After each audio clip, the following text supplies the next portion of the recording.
आमची स्टुडंट आहे शाळेची. आज आपल्या शाळेमध्ये तुम्ही आम्हाला बोलवलं. आपल्या या शाळेचे मुख्याध्यापक, उपस्थित सर्व शिक्षक वृंद, मागील काही क्षणांपासून चिवचिवणारे पाखरं, तुम्ही सर्व, तुम्हाला वेगवेगळ्या बिरदावल्या लावल्या जातात. मुलं पक्षासारखी असतात. काल मी आमच्या मुलांना म्हणलं की तुम्ही मधमाशा आहात. मधमाशा आहात म्हणजे काय? मधमाशा तुम्हाला मराठी तर कळती ना? मधमाशी हे मी त्यांना उल्लेख केला कारण याचा असं की मधमाशी का म्हणालो.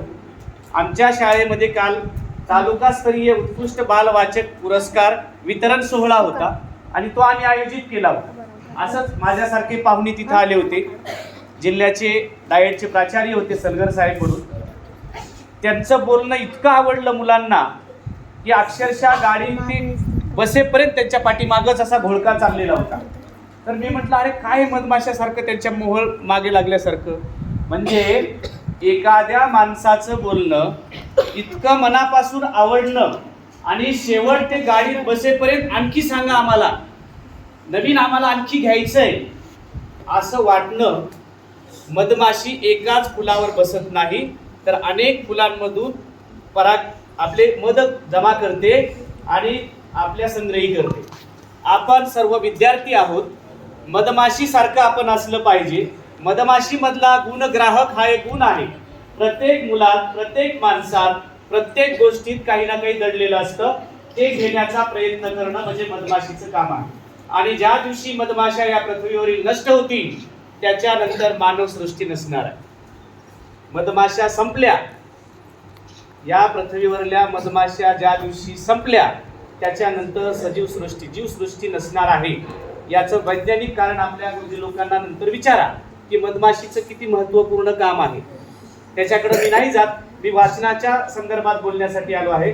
मित्रांनो, आपलं आता सध्या बरीच वय चालू आहे आणि हे वय जर संपलं, या वयामध्ये जर तुम्हाला या गोष्टी सांगितल्या नाही तर उमेदीचं परिसवय संपून गेल्यानंतर बऱ्याच गोष्टी करणं अर्थ नसतो.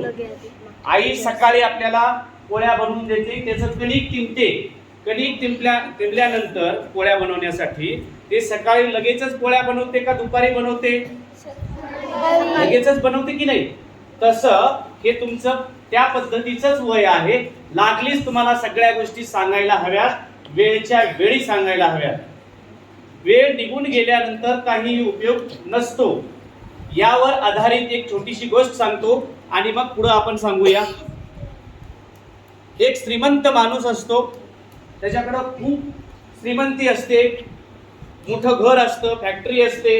एके दिवशी अचानक त्याच्या घराला आग लागते आणि आग लागल्यानंतर तो पटकन आपल्या सगळ्या नौकरांना बोलावतो आणि बोलावल्यानंतर नौकरांना सांगतो की कुठं कुठं पैसे ठेवलेत, कुठं सोन्याचा हंडा ठेवलाय, कोणत्या कपाटात किती पैसे ठेवलेत, हे सगळं सांगतो आणि नौकरांना खाली पटपटपट घेऊन यायला लागतो. आग लागलेली आहे घराला, नौकर पळायलेत, सगळं आणून बाहेर ठेवायलेत आणि त्या आगीमधून शेवटी इतकी आग लागते घराला की त्याच्यात आता मध्ये जाता येत नाही. जेव्हा हे झाल्यानंतर त्याच्या लक्षात येतं की आपलं एक 4 वर्षाचं बाळ एका रूम मध्ये झोपलेलं आहे आणि त्याला आणायचंच राहून गेलं. त्या लक्षात आल्यानंतर त्याला चक्कर येते आणि तो नौकराला म्हणतो मी तुमच्या पाया पडतो, लवकर जा आणि त्याला बाहेर काढा. एकुलता एक मुलगा, 4 वर्षाचं बाळ, आणि त्याला कसं आणायचं? आग लागलेली, कोण जाणार आहे? शक्यच नाही जाणं.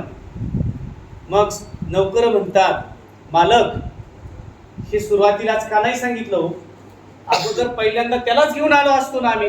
काय उपयोग झाला आता हे सोनं नाणं या गोष्टीचा काय अर्थ राहिला? काही उपयोग झाला? सगळी संपत्ती बाहेर आणली, पैसे आणले, सोनं नाणं सगळं आणलं आणि आपला त्याचा एकुलता एक मुलगा त्या आगीमध्ये भस्मसात झाला. आता ह्या गोष्टीचा आपल्या जीवनाशी काय तर्क आहे?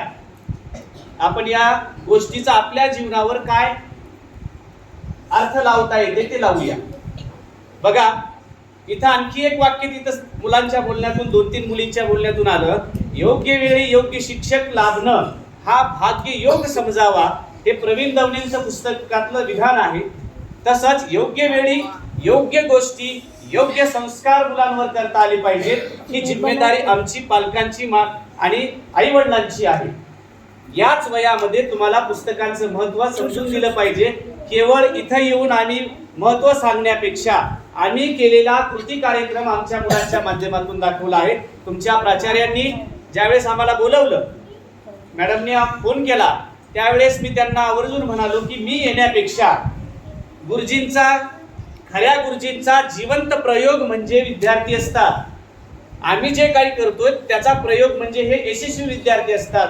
मी बोलण्यापेक्षा माझे विद्यार्थी अगोदर बोलू देत. मुलांना ते पाहिल्यानंतर त्याचा प्रभाव त्यांच्या मुलांवर होत असतो आणि आम्ही पण करू शकतो. तुम्हाला विश्वास आहे की नाही? हे जसे बोलले तसे तुम्ही बी बोलू शकता की नाही? तुम्हाला तो विश्वास यावा यासाठी मी त्यांना या ठिकाणी पाचारण केलं होतं. विद्यार्थी मित्रांनो, आता हे कसं आलं, यांनी बऱ्याच ठिकाणी माझं नाव घेतलं, तर ते पुस्तक वेळी कहाणी कशी आहे तेही तुम्हाला सांगतो. मी जेव्हा 2006 शिक्षक म्हणून गोंदिया जिल्ह्यामध्ये पहिल्यांदा जॉईन झालो, त्यावेळेस एक 2-3 महिने गेल्यानंतर असेच काही पुस्तकं शाळेमध्ये यायचे, किशोर साधना मासिकाचे मी आपलं वाचू लागलो. किशोर मासिकामध्ये विश्वासाचा परिस्पर्श नावाची कथा आली आणि ती होती प्रवीण दवणे यांची. विश्वासाचा परिस्पर्श कथा सांगितलेली होती. ती कथा वाचल्यानंतर मला वाटलं चला आपल्या मुलांना वाचून दाखवूया. मग ती कथा वाचून दाखवली आणि कथेच्या शेवटी त्यांनी लिहिलेलं होतं, जर ही कथा तुम्हाला आवडली तर मला पत्र जरूर पाठवा, मी तुम्हाला उत्तर देईन. आम्ही मुलांना पत्र लिहायला सांगितलं आणि मुलांनी पत्र लिहिलं.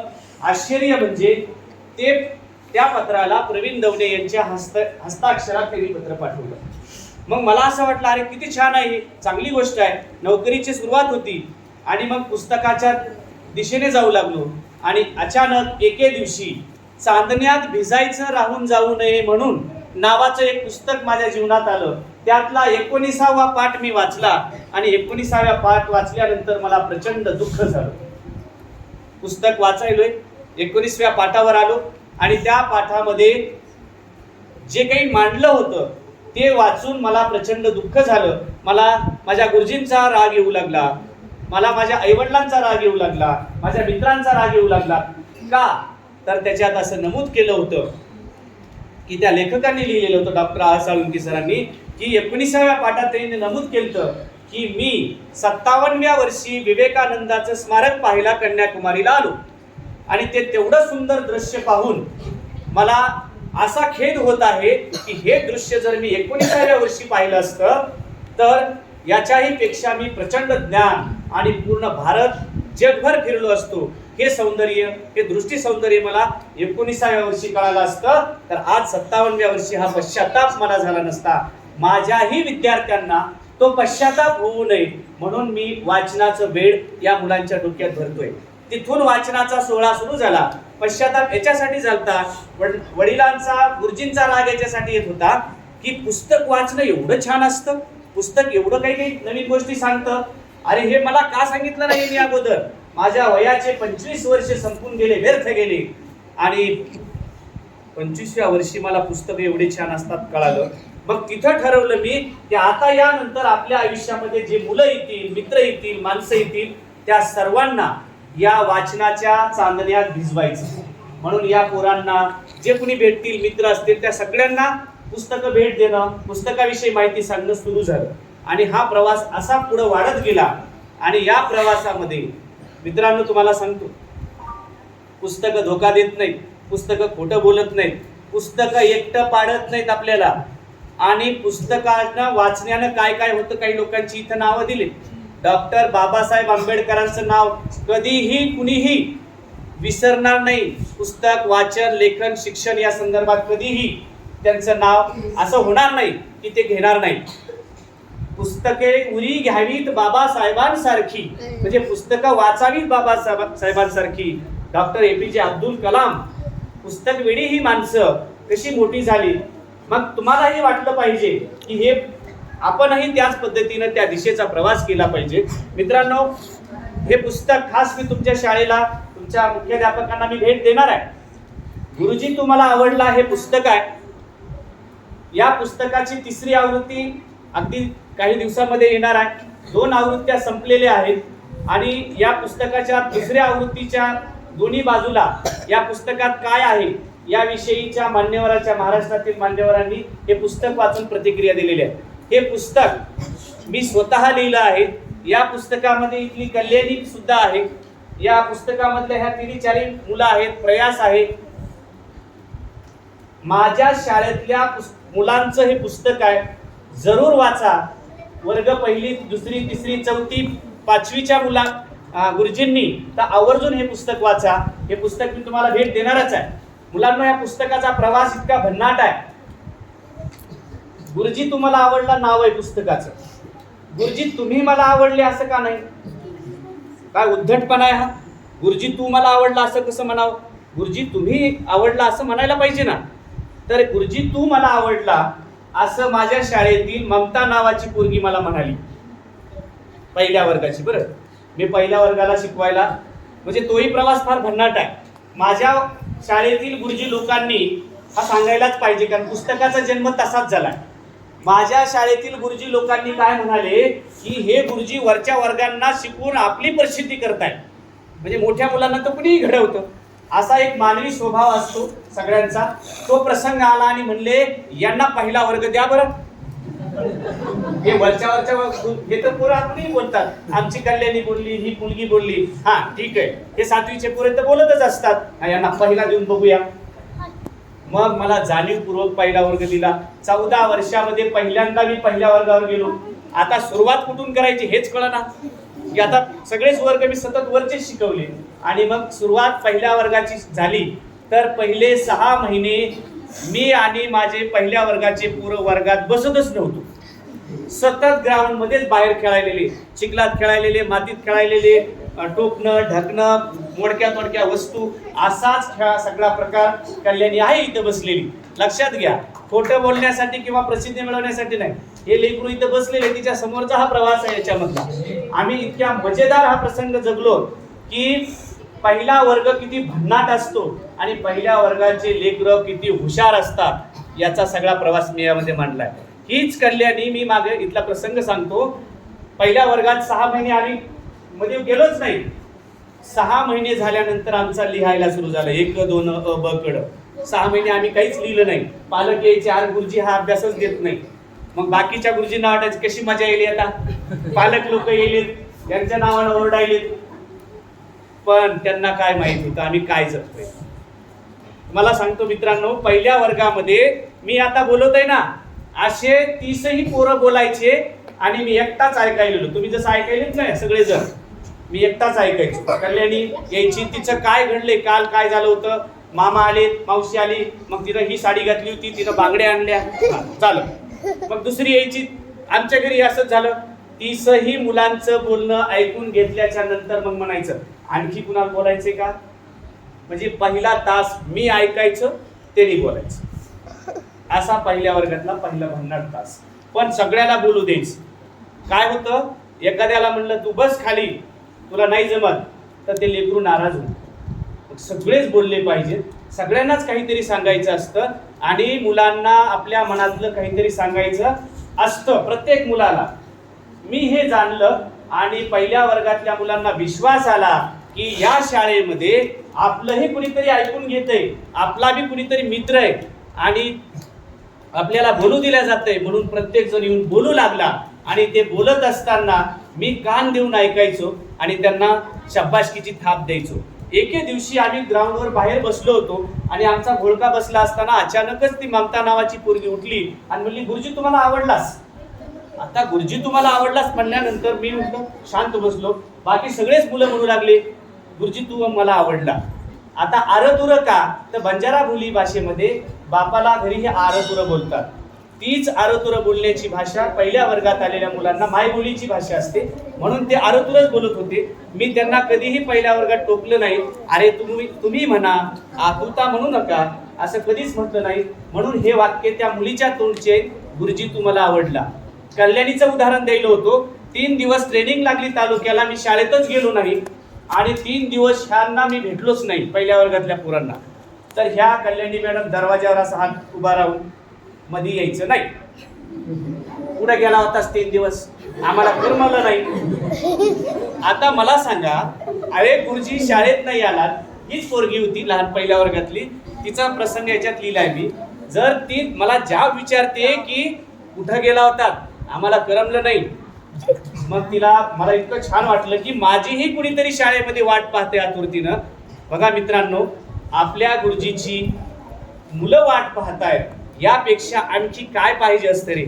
म्हणजे गुरुजीची वाट पाहणारी मुलं असतील तर ते किती छान असतील, याचं उदाहरण मी त्याच्यामध्ये मांडलेलं आहे. या पुस्तकाचा प्रवास छान आहे, नक्की वाचा. यातला आणखी एक प्रसंग सांगायचा आहे, वाचनाच्या संदर्भात असल्यामुळे ते मी सांगणार आहे. कंटाळा करू नका.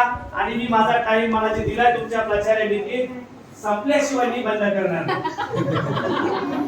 मला तुमच्या सरांनी सांगितलं की तुमची शाळा 1 वाजता संपते, सुटते, तोपर्यंत मला थांबायला नाही सांगितलं. त्यांनी जर म्हणले थांबा तर थांबतो. अरे असं कसं, आमची जिल्हा परिषदेची शाळा असतात, तुमची किती छान मला वाटायले, काय तुम्ही टापटीप आहात, इतका मोठा हॉल आहे, इतकी मोठी शाळा. आमचे पोरं तर घाबरूनच गेले, मोठी शाळा आहे सर, आपल्याला बोलता येईल की नाही सर. ते आल्या एक प्रसंगही घडला, आमच्या लेकरांनी पाहिला, जरा दचकलेच. ते प्रसंग सांगतो, फक्त शिक्षा नका करू. म्हणजे ज्यांच्या बाबतीत घडला ते असतील इथं लेकरं बसलेले. लेकरं असेच असतात आणि असेच असायला हवेत. लक्षात घ्या, उन्हाळे घोड्या करणारी मुलं वाईट नसतात बाळांनो. फक्त लक्षात घ्या, ज्यावेळी जी गोष्ट करायची ती 100% करायची. काल आमच्या सलगर सरांनी एक विधान केलं, प्रचंड आवडलं सर. एखादा माणूस कसं विद्यापीठासारखं वाक्य बोलतो, ते वाक्य मला इतकं आवडलं, मोठ्या मुलीसाठी खास आवर्जून सांगणार आहे ते वाक्य. ते वाक्य असं होतं, सलगर साहेब बोलले छान बोलले ना, या सगळ्या मुलांना ते इतकं आवडलं आणि शेवटचे काही वाक्य इतके छान त्यांनी सांगून गेले. त्यांनी असं म्हणाले, मोठ्या मुलींनो, आता 7वीतून तुम्ही पुढे जात आहात मुलांनो, तर एक गोष्ट लक्षात ठेवा की तुम्हाला एखादी गोष्ट तुम्ही करत आहात, तर ती गोष्ट करत असताना फक्त लक्षात ठेवायचं की माझे वडील जर सोबत असतील, माझे वडील जेव्हा सोबत असतील आणि तेव्हा ती गोष्ट जर करावीशी वाटत असेल तर 100% करायची, बिनदिक्कत करायची.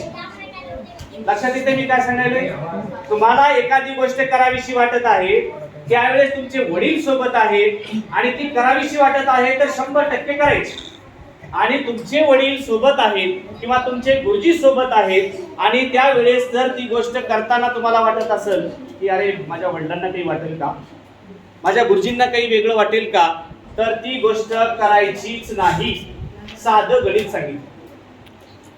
जेव्हा तुमचे वडील सोबत असतील, गुरुजी सोबत असतील आणि ती गोष्ट करावीशी वाटत असेल तर 100% करा.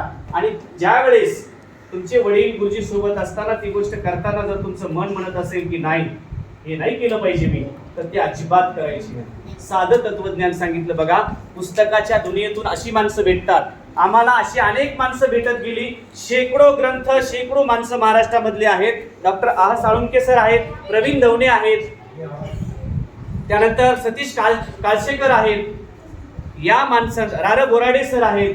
या माणसांचा आमच्या मुलांशी प्रत्यक्ष संबंध आला. तुम्हाला सांगतो, आमचं समजा हे पुस्तक आहे, हे पुस्तक वाचल्यानंतर आम्हाला हे आवडल्यानंतर आम्ही लगेच त्यांना चलभाषवरून म्हणजे मोबाईलवरून संपर्क साधतो, मुलांचा संवाद होतो, पत्र पाठवतो आम्ही आणि पत्राचं सुद्धा उत्तर येतं. आम्हाला अनेक माणसं या पुस्तकांनी महाराष्ट्रातली दिलेली आहेत. मित्रांनो, तुमच्या घरात अमूल्य अशा मोठमोठ्या कितीतरी इंची, 30 इंची, किती इंची, 50 इंची, 40 इंची मोठमोठ्या टीव्या असतात. आपल्या दारामध्ये मोठमोठ्या लाखोंच्या गाड्या असतात. हॉलमध्ये शोभनीय अशा वस्तू असतात. पण पुस्तकाचं एक कपाट नसतं, 4 पुस्तकं आपल्या घरात नसतात. वाईट वाटतं. मित्रांनो, मी एका पुस्तकामध्ये, मासिकामध्ये लिहून ठेवलंय, मुलांनीच मला श्रीमंत केलं. याच मुलांनी मला श्रीमंत केलंय. हे कसं काय, त्यांनी पैसे दिले का मला? असं काही आहे का? मी नेहमी सांगत असतो की याच मुलांनी मला श्रीमंत केलंय. याचं कारण काय सांगतो, या पोरांना आता हे बघा ही पिशवी आहे ना, हे बघा ही छात्र प्रबोधन दूत योजनेची ही पिशवी आहे. मी पुण्याला छात्र प्रबोधनच्या त्या याला टीमशी जुळलेलो आहे. तर ही पिशवी 100 पुस्तकं त्यांनी आम्हाला दिले होते. आता ही एक छोटी पिशवी आहे. आता मी इंग्लिश स्कूलच्या शाळेत चाललोय म्हणून बुवा लोकांनी मला हसू नये म्हणून मी ही पिशवी आणली. आणि तुम्ही माझ्या गाडीला जर बघाल, पोरांना माहिती आहे आपण बाजारला जातो की नाही, बाजाराची जी पिशवी असते का तशी पिशवी माझ्या एका बाजूला असते, ही एक पिशवी अशी असते. आता इंग्लिश स्कूलमध्ये येलोय, जरा टापटीप जावं लागेल, तुम्ही सगळे टापटीप पोरं आहात म्हणून मला थोडं वाटलं, जे वाटलं ते सांगायला बरं, असं खेद वाटू देऊ नका म्हणून ही पिशवी आणली. पण माझ्या गाडीला एक दुसरी पिशवी असते, त्यामध्ये मासिक असतात, वर्तमानपत्र असतात, पुस्तकं असतात. दररोज काही ना काही त्या पिशवीमध्ये मी घेऊन चाललेलो असतो. मराठीमध्ये कोणता धडा आहे रे ते? गोष्टी विकणारा कोणता रे? मराठीत आहे की नाही पाठ? 6वी 7वीला एक आहे, स्वप्न विकणारा, स्वप्न विक्या आहे की नाही. तसं मी ते पुस्तक घेऊन जात असतो. आमच्या शाळेमध्ये अशीच एक साताऱ्याहून पुस्तक पेरणारा माणूस आला होता. पुस्तक पेरणारा, वाटलं की नाही आश्चर्य? पुस्तक कुठं पेरत असतात का? पुस्तक पेरणारा माणूस आले होते, जीवन इंगळे काका. बघा आमच्या शाळेतील मुलांचं आनंदाचं झाड नावाचं एक फेसबुक पेज आहे. त्या पेजवर हे जे मी सगळं बोललो हे सगळी सत्यता पडताळून पहा, सगळं तुम्हाला सापडेल. जे आम्ही जपतो ते त्याच्यावर मांडतो. तर त्याच्यात इंगळे काकांचा तो प्रसंग आहे. ते इथं आले, पुस्तकं इथं म्हणजे खूप सारे मुलं पुस्तकं वाचतात. पारडीसारख्या तांड्यावर हे पुस्तकांचं जग चालू आहे, ते पाहण्यासाठी आले. त्यांची BBC मराठीनं मुलाखत घेतलेली आहे जीवन इंगळेंची. ते माणूस सायकलवर पुस्तक ग्रंथालय चालवतो, सायकलवर ग्रंथालय, सायकलवर आपलं ग्रंथालय चालवतात. ते गावातून फिरतात, ज्यांना पुस्तक हवे असतील ते सायकलवर लगेच देतात आणि त्याची नोंद करतात, 1ही रुपया घेत नाही. तर तो माणूस आमच्या शाळेमध्ये आला, एक दिवस आमच्या घरी राहिला, आमच्यासोबत गप्पा गोष्टी केल्या, मुलांना खूप साऱ्या गोष्टी सांगून गेला. आणखी एक मजेची गोष्ट, उद्याच्याला म्हणजे परवाच्या दिवशी जॉन गोन्साल्विस नावाचे ज्याच्या हाती पुस्तक, हे त्यांचं पुस्तक आहे, ते लेखक मुंबईवरून आमच्या तांड्यावर परवा दिवशी येत आहेत मुलांना भेटण्यासाठी. आणि पारडीच्या शाळेमध्ये हे पुस्तकाचं हे चालू आहे, हे पाहण्यासाठी ते मुंबईहून आमच्या मुलांना खास भेटण्यासाठी परवा दिवशी येत आहेत. लक्षात घ्या मित्रांनो, तांड्यावरली ऊसतोड कामगारांची मुलं आहेत, त्यांचे वडील 6 महिने ऊसतोडीला जातात. कल्याणी उभी राहा. या पुरीची आई आणि हिचे वडील वर्षभर हिच्यासोबत नसतात. ही मुलगी आपल्या 2 भावंडांना घेऊन एकटीच तांड्यावर राहते. आणि आमच्या शाळेतलं हे सोनं आहे, 52 कशी सोन, अतिशय गुणवंत लेकरू आहे.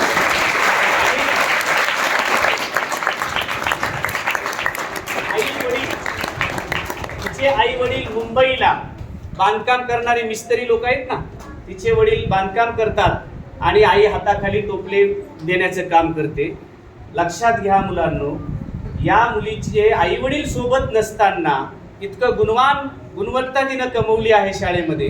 तुमच्या सर्व मुलांच्या समोर छातीटोकपणे एखादा गुरुजी आपल्या विद्यार्थ्याचं कौतुक करत असेल तर लक्षात घ्या काहीतरी महत्वाचं असेल की नाही. तसं तुमच्या गुरुजींनी सुद्धा तुमचं नाव घेतलं पाहिजे, तुमची पाठ थोपटली पाहिजे, यासाठी काहीतरी तुम्ही केलं पाहिजे असं मला इथं वाटतंय. मी प्रसंग सांगत होतो की मुलांनी मला कसं श्रीमंत केलं. मी ते पुस्तकाच्या पिशव्या आणून तुम्हाला सांगतो, माझ्या पगारातील 10% रक्कम मी पुस्तकावरच खर्च करतो सर. म्हणजे पगारात जी काही पगार मिळते त्यातली 10% अशी बाजूलाच असते. 10 प्रकारचे वेगवेगळे मासिक माझ्या घरी येतात, वर्तमानपत्र माझ्या घरी येतात आणि दर महिन्याला काही ना काही पुस्तकाचे गट्टे घरी येतात. या मुलांसाठी मागवायचे आणि ते आपलेच होतात, आपल्या खिशातून मागवल्यावर. जवळपास माझ्या घरी 2751 पुस्तकं आहेत. तुमच्या मॅडम आल्या होत्या, त्यांनी पाहिलं. आणि इथं बोधले मॅडम आहेत, त्या आमच्या शेजारी राहत होत्या, त्यांची कन्या पण आहे इथं. तर यांनी सुद्धा पाहिलंय. माझ्याकडे 2700 पुस्तकं माझ्या घरी माझ्या हॉलमध्ये आहेत. माझ्या हॉलमध्ये TV नाही. 2751 माणसं माझ्या घरात राहतात. 2751 माणसं माझ्या घरात राहतात. म्हणजे प्रत्येक पुस्तकाचा एक लेखक माझ्या सोबत आहे की नाही. मग एवढे माणसं जर माझ्या घरात राहत असतील तर संकट येईल का माझ्या घरात? कुणा कुणी मदत करतील ना. एवढे मित्र आहेत ना माझे, बरोबर आहे की नाही. तर हे प्रसंग आहे मित्रांनो. त्यांनी मला अशा पद्धतीने श्रीमंत केलं. या मुलांच्या मुळेच मी अनेक पुस्तकं लिहू शकलो. या मुलांच्याच मुळे मी अनेक मासिकामध्ये लिहितो, अनेक वर्तमानपत्रांमध्ये लिहितो. या मुलांचे अनेक प्रसंग बघा. तुम्ही जे करता की नाही, बंद ओंजळीतला आनंद नावाचं पुस्तक आता लवकरच ते प्रकाशित होईल. अनुभवांचं दप्तर हे पुस्तक लिहिण्याचं काम सुरू आहे. दप्तर ऐकलं, शाळेचं दप्तर ऐकलं, ऑफिसचं दप्तर ऐकलं, तुम्ही पण दप्तर आणता की नाही. तर अनुभवांचं दप्तर काय असतं? काय रे अनुभवांचं दप्तर म्हणजे काही सांगता येईल कुणाला? आमच्या शाळेतले मुलं सांगतील बघा, आम्ही आमच्या अनुभवांचं दप्तर रोज भरतो. म्हणजे आज आम्ही इथं आलो, या 4 मुलींनी काहीतरी सांगितलं, हे सगळं आपल्या अनुभवाच्या दप्तरात भरून घेतलं पाहिजे. जर अनुभवांचं दप्तर रोज तुम्ही दप्तर आणाल आणि तसंच घरी जाल तर त्याचा काही उपयोग नाही. आमच्या शाळेतले मुलं शाळेत का येतात असा प्रश्न विचारला तर आमचे मुलं ज्ञान घेण्यासाठी येत नाहीत, नोकरी लागावी म्हणून येत नाहीत. मग कशासाठी येतात? आता तुम्ही जर तुम्हाला विचारलं, तुम्ही असं सांग, ज्ञान घेण्यासाठी येतो सर, नोकरी लागण्यासाठी येतो सर, मोठं बनण्यासाठी येतो सर. तर आम्ही कशासाठी येतो? नवीन काहीतरी शिकण्यासाठी. आम्ही बाकी ते पुढचं माहित नाही आम्हाला. आम्हाला जर शाळेत रोज नवीन काही मिळत असेल तर आम्ही शाळेत यावं. आणि आम्हाला जर रोज तेच गाणं, तेच पुस्तक, त्याच गोष्टी असतील तर आम्ही शाळेत काय यायचं? काय यावं आम्ही शाळेमध्ये? म्हणून गुरुजींच्या हाताला नवनिर्मितीचे डोहाळे जोपर्यंत लागत नाहीत तोपर्यंत आम्हाला आनंद मिळत नाही. लक्षात घ्या, नवनिर्मितीचे डोहाळे म्हणजे मुला. आता हे तुमचा तोच प्रकार आहे तुमच्या मुख्याध्यापकांचा. त्यांच्या डोक्यात ज्या कल्पना आल्या की मुलांनी पुस्तकं वाचले पाहिजेत, त्यासाठी आपण ग्रंथालय तयार करूया. ग्रंथालय आल्यानंतर अनेक ग्रंथ तुमच्याकडे येतील. जसं माझ्याकडे 2005 जे काही ग्रंथ आहेत तेवढे आल्यामुळे मी आनंदी असतो आणि त्याच्यात मला समाधान वाटतं. पुस्तकांचा सहवास मला जास्त आवडतो असं विधान आमचे काही विद्यार्थी करतात. तर त्या संदर्भातल्या ह्या गोष्टी आहेत. तुम्हाला या संदर्भात सांगायचं राहून गेलंय. ज्या काल मुलांचं बक्षीस वितरण झालं, या वहीमध्ये तुम्हाला दिसत असेल अगदी टापटीपणामध्ये लिहिलेलं आहे. पुस्तकाचं नाव आहे घडणाऱ्या मुलांसाठी आणि लेखक आहेत प्रवीण दवणे. खाली प्रकाशन दिलंय, पृष्ठसंख्या दिल्यात, मूल्य दिलंय आणि या पुस्तकात काय वाचलंय, त्या पुस्तकातून मला काय मिळालंय ते इथं लिहिलंय. आणि याच्यावर एक चित्र रचना केली आहे. पुढच्या पानावरही छान अशी चित्र रेखाटन केलेलं आहे. हे एका विद्यार्थ्यानं पुस्तक वाचून त्या पुस्तकात काय आवडलंय हे लिहिलंय. पुढच्या पानावर जातो. हे इंग्रजीमधलं पुस्तक वाचलंय. इंग्रजीचं पुस्तक वाचून त्याचं परीक्षण केलंय. दिसतंय ना? हा, हे इंग्रजीमधून लिहिलेलं पुस्तकाचं आहे. तर असं सुंदर, ब्युटिफुल हँडरायटिंग, शायनिंग एकदम सुंदर आहे. तर ही पुस्तक, ही वही ज्या विद्यार्थ्यानं लिहिलंय हे, त्याचा जिल्ह्यामध्ये प्रथम क्रमांक आला होता पुस्तक वाचन स्पर्धेमध्ये. आणि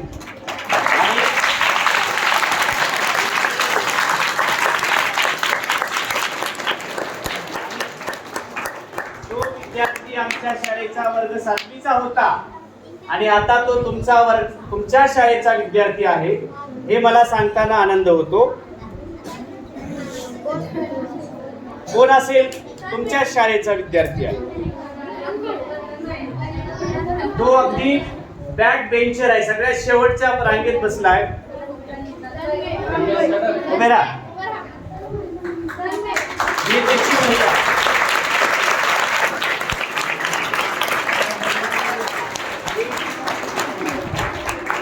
त्याच्या आदल्या वर्षी पण त्यांना खूप छान, अगोदरच्याही वर्षी हे त्याचीच वही आहे.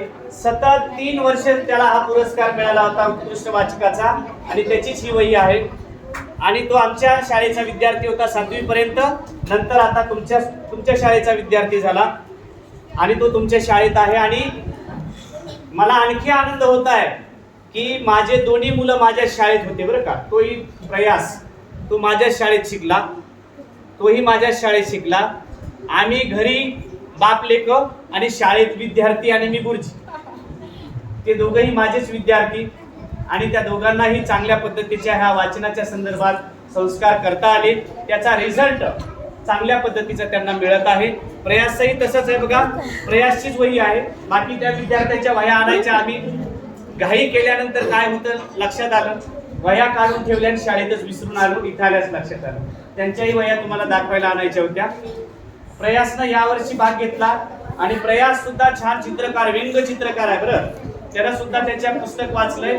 या वह्या मी तुमच्या मॅडमकडे 2 दिवस ठेवीन आणि नक्कीच तुम्ही पण ह्या वह्या हाताळून बघा.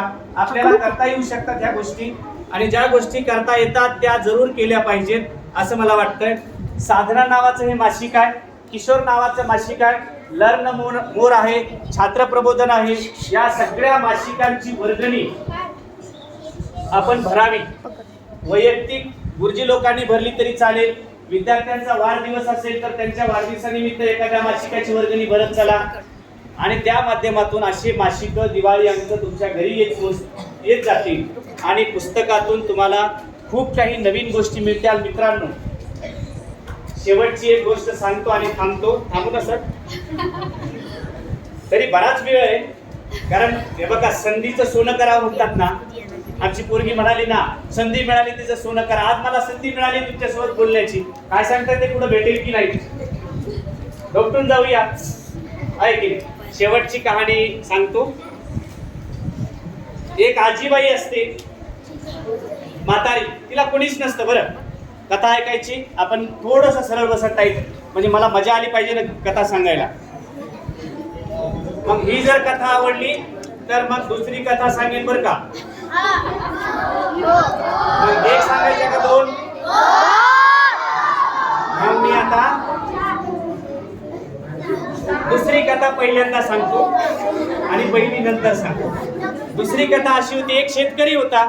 आपण सगळे शेतकरी परिवारातील असाल, काही नसली किंवा आपण शेतकरी माहिती आपल्याला. शेती करणारा शेतकरी असतो आणि तो दरवर्षी एक काय गोष्ट करतो बघा. तुम्हाला त्याचं गुपित कळालं तर सांगा. समजा ही त्याची शेती आहे, या शेतीच्या भोवती इकडून दुसऱ्याची शेती, या बाजूनं चारी दिशेनं वेगवेगळ्या शेतकऱ्यांची शेती असते.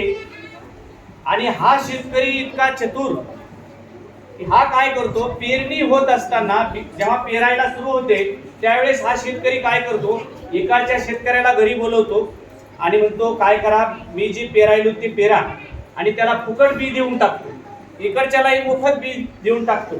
इकडच्याही दरवर्षी काय करतो, बी बियाणाचा खर्च वाचतो म्हणून हे सगळे जण त्याच्याकडूनच घेऊन जातात. मग हे दरवर्षी चाललं असं 4-5 वर्ष झालं असं सुरू होतं. मग माझ्यासारखा एक माणूस गेला तिथं, अरे तुम्ही फुकट कसं काय देता ह्या लोकांना, काय नेमकं कारण काय की तुम्ही जे बीज पेरता तेच यांना का देता, चारी बाजूच्या शेतकऱ्यांना तुम्ही जे पेरता तेच बीज का देता. आम्ही नाही दिलं पाहिजे ना, आम्ही कुणाला देत नाही. आपल्याला काय सवय असते, आपल्यापेक्षा कुणी चांगलं झालं नाही पाहिजे, आम्ही का देऊ. पण हा शेतकरी फुकट देत असतो. मग मला असा प्रश्न पडला की असं का करत असतील, आपण शोध घेऊया.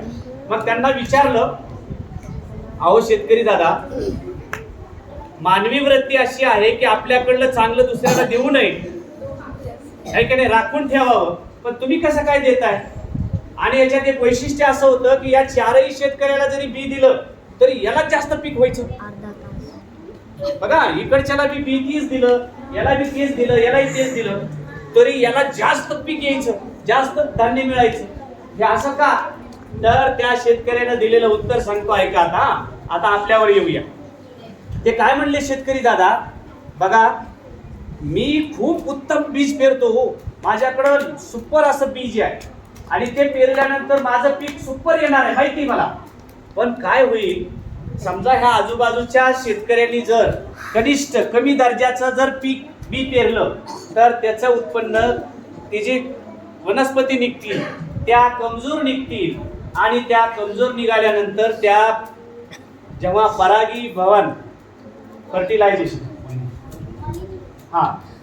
ज्यावेळेस परागी भवन होतं ना त्यावेळेस त्याच्यावरून येणारे मधमाशा त्याच्यावरून येणारे फुलपाखर त्यांच्या पायांना लागणारे परागकण माझ्या शेतात येतील आणि माझं कितीही उत्तम प्रतीचं बीज असेल उत्तम शेती येत असेल तर माझंही पीक आणि ते कमजोर होणार आहे.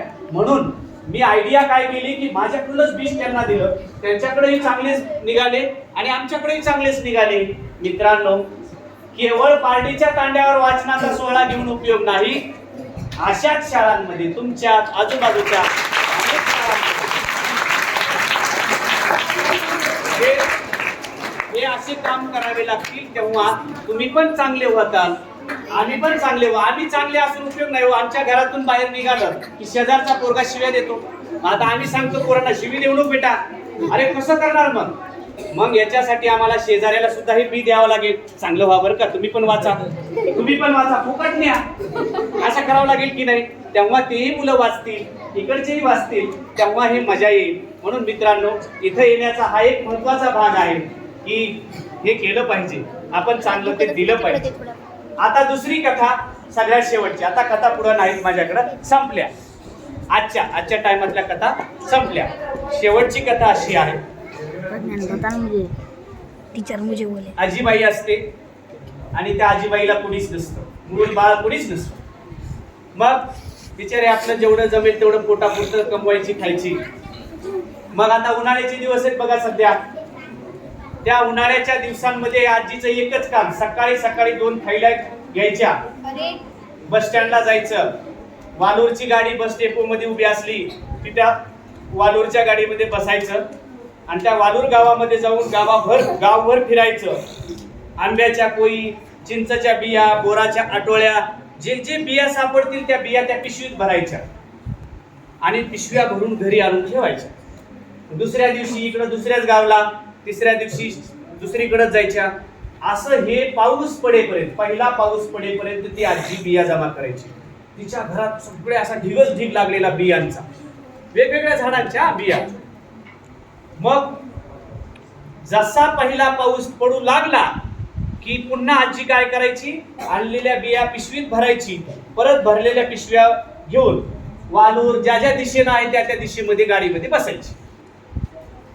खिडकीला बसायची आणि खिडकीला बसल्यानंतर अशा हातात जेवढ्या बिया येतील गाडी चाललेली असते आणि ते रस्त्याच्या कडेने फेकते. अशी जाताना ज्या दिशेनं बसली त्या दिशेने सगळ्या बिया टाकायची बाजूला. मग येताना त्याच गाडीत बसायची दुसऱ्या दिशेनं टाकायची आणि सगळ्या बिया संपवायची घरी यायची.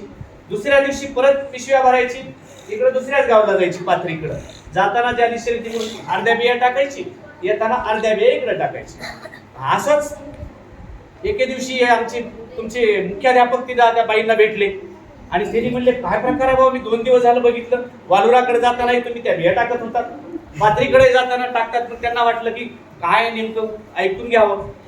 त्यांनी सांगितलं आजी म्हणाली की बाबा आता पाऊस पडत आहे. पाऊस पडण्याच्या अगोदर ह्या बिया जमिनीवर टाकल्या पाऊस पडेल त्याला पाणी मिळेल आणि झाडं उगवतील. मग सरांना प्रश्न वाटला की तुम्ही खाली उतरून व्यवस्थित लावायला पाहिजेत. मग सगळ्याच कशा उगवतील. तर आजीनं सांगितलं जेवढ्या टाकल्या ज्यांना पाणी मिळालं ज्यांना पोषक तत्व मिळाले तेवढ्या उगवतील. ज्यांना मिळणार नाही त्या तशाच सडून जातील पण काही ना काहीतरी उगवतील ना. म्हणून मी माझं हे काम करत आहे. जेवढे झाडं उगवतील तेवढे उगवतील. जे नाही उगवणार ते नाही उगवणार आणि जे झाडं उगवतील ते उद्या जाणाऱ्या येणाऱ्यांना सावली देतील फळं देतील. वेगवेगळे त्यांच्या उपयुक्त असणारे जे काही माणसाला गोष्टी आहेत त्या सर्व देतील. म्हणून माझं हे मी काम करत आहे. मित्रांनो तसंच गेल्या 18 वर्षामध्ये गोंदियापासून वाचनाचा हा प्रवास सुरू आहे. जेवढं जमतं तेवढं आपण करत राहायचं सांगत राहायचं. मी सोनपेठलाही असेच विद्यार्थी घेऊन गेलो. जवळपास सेलूतल्या अनेक शाळांमध्ये हे आमचं काम सुरू आहे. हे आम्ही तुम्हाला सांगतोय. ऐकणं काम तुमचं आहे. जेवढ्या बिया उगवतील, जेवढ्यांना पटलंय ते उद्यापासून वाचायला सुरू करतील, आपल्या वडिलांकडे हट्ट करतील की आम्हाला जास्त महागडे कपडे नकोत, आम्हाला पुस्तकं आणा. अरे पुस्तकं घरी ज्यावेळेस तुमच्याकडे येतील ना, अरे ह्याच्यातले चित्र बघा, हे प्रयासनं चित्र काढलेले, हे जे कव्हर पेज हे सांगायचं राहून गेलं. या पुस्तकाचं जे काही मुखपृष्ठ आहे, हे मुखपृष्ठ तन्मय आणि प्रयासनं तयार केलेलं आहे. त्याच्यावरलं हे चित्र, हे चित्र तुम्हाला खुणवतात. एक चित्र 1000 गोष्टी सांगतो तुम्हाला. पुस्तकाची दुनिया खूप खूप वेगळी आहे, अजब आहे, गजब आहे. तुम्ही घरी बसल्यानंतर एकाच ठिकाणाहून मुंबई जाऊ शकता, दिल्ली जाऊ शकता, एकाच वेळी अनेक आयुष्य अनुभवू शकता. म्हणून आज तुम्ही घरी गेल्यानंतर आपल्या आईवडिलांना जरूर सांगा की यानंतर मी दररोज पुस्तक वाचल्याशिवाय झोपणार नाही. आमच्या एका मित्रानं प्रयोग केला होता, पुस्तक पासबुक म्हणून. सर बँकेचं पासबुक असतं ना, पुस्तक पासबुक नावाचा एक प्रयोग आहे. त्या पुस्तकामध्ये काय, मुलाला सांगितलं, बेटा तू दररोज पुस्तक किती वाचलंस, त्याचे 10 पानं वाचलेस त्याची नोंद कर. आज किती वाचले? 10 पानं. उद्या 10 पानं. जेवढे पानं तेवढे रुपये तुझ्या बँकेच्या त्या पुस्तकावर मी लिहून ठेवी. पहिल्या वर्गापासून किंवा 5व्या वर्गापासून त्यानं वाचला आणि समजा 700 पानं वाचला 5वी मध्ये, तर त्याला 700 रुपये त्याच्या अकाउंटवर. असे वाचत वाचत 12वी पर्यंत किती पानं वाचेल तो, किती 1000 पानं वाचेल, तेवढे पैसे त्याला 12वीच्या वेळेस देणार त्याचे वडील. लक्षात घ्या. रोज 2 पानं वाचले 2 रुपये, 7 पानं वाचले 7, 50 पानं वाचले 50. हे पैसे वडील तुमच्या खात्यावर ठेवतील, पण कधी देणार? 12वीला देणार. आता तुम्ही ठरवायचं. त्याच्या मुलांनी ठरवलं मी रोजच जास्त पानं वाचीन. म्हणजे एक वाचनाच्या संदर्भात वाचन संस्कार ही ठिबक सिंचनाचा प्रयोग आहे आणि तो सहज साधा केला पाहिजे. असंच तुमची सगळी टीम, सर्व गुरुजी लोक तुमच्यावर हे प्रयोग करतील, त्यांच्या घरी हे प्रयोग करतील, आपल्या घरी किमान 2 वर्तमानपत्र लावतील. अहो आता गुरुजींसाठी बरं का, तुमच्यासाठी झाला तर गुरुजींसाठी. मला सर वाईट वाटून घेऊ नये कोणीच, मला कमाल वाटते की आम्ही एकच पाठ्यपुस्तक दरवर्षी तेच शिकून कंटाळा येत कसं नसेल. जसं केस कापणारा नावी, त्याच्याकडे वेगवेगळे इन्स्ट्रुमेंट असतात, टेलरकडे असतात, वेगवेगळ्या व्यवसायाचे सगळे संदर्भ साहित्य असतात. गुरुजी म्हणून आमच्याकडे काय संदर्भ साहित्य आहे, तर किमान आमच्या गुरुजी लोकांकडं आपल्या जे काही क्वालिफिकेशन आहे, जे आपल्या समोर जे वयोगट आहे, त्या वयोगटाला अनुसरून आपल्या घरी किमान थोडेफार का होईना संदर्भ साहित्य असायला हवेत. जर आमच्या डोक्यात असेल तर ओठावर येईल आणि ओठावरला या लेकरांच्या बोटावर येईल. ही एक किमया असते. जास्तीत जास्त पुस्तकं वाचूया आणि श्रीमंत बनूया. शेवटी हे पुस्तक मी तुमच्या मुख्याध्यापकांना भेट म्हणून सोपवतो. जरूर हे पुस्तक वाचा आणि या पुस्तकाचा अभिप्राय कळवला तरी चालेल, नाही कळवला तरी पळेल, पण वाचा पुस्तक जरूर.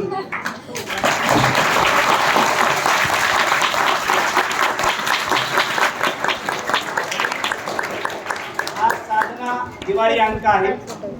5 विषयावर यावर्षी लिहिलं आहे आणि पुढच्या वर्षी उरलेल्या 5 विषयावर महत्वाचा अंक आहे. हा अंक सुद्धा मी सरांकडे देतोय, ते तुमच्या ग्रंथालयामध्ये असू देत.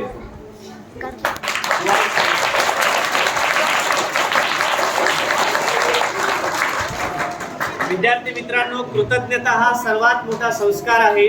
डॉक्टर साळुंके सर म्हणतात की ज्यांनी आपल्याला ज्ञान दिलं, आनंद दिला, त्यांच्याविषयी कृतज्ञता व्यक्त केली पाहिजे. विद्यार्थी मित्रांनो, तुम्ही सर्व आनंदाची झाडं आहात. आमच्या शाळेत येणारं प्रत्येक मुलाला आम्ही आनंदाचं झाड म्हणतो. आनंदाचं झाड याच्यासाठी की उद्या ते भविष्यात समाजात गेल्यानंतर दुसऱ्याला त्रास देऊ नये, आनंदच देवा, यासाठी आम्ही त्या झाडाची शुश्रूषा करतो. तसाच तुम्ही सगळे आनंदाची झाडं आहात. तो प्रसंग सांगायचा राहून गेला आल्या एंट्रन्सला, तो तसाच राहून देतो आणि तुमच्याविषयी कृतज्ञता व्यक्त करतो की तुम्ही मला आणि माझ्या लेकरांना ऐकलात. त्याबद्दल तुमचे मनापासून धन्यवाद व्यक्त करतो. येणाऱ्या काळात तुम्ही भरपूर पुस्तकं वाचावीत.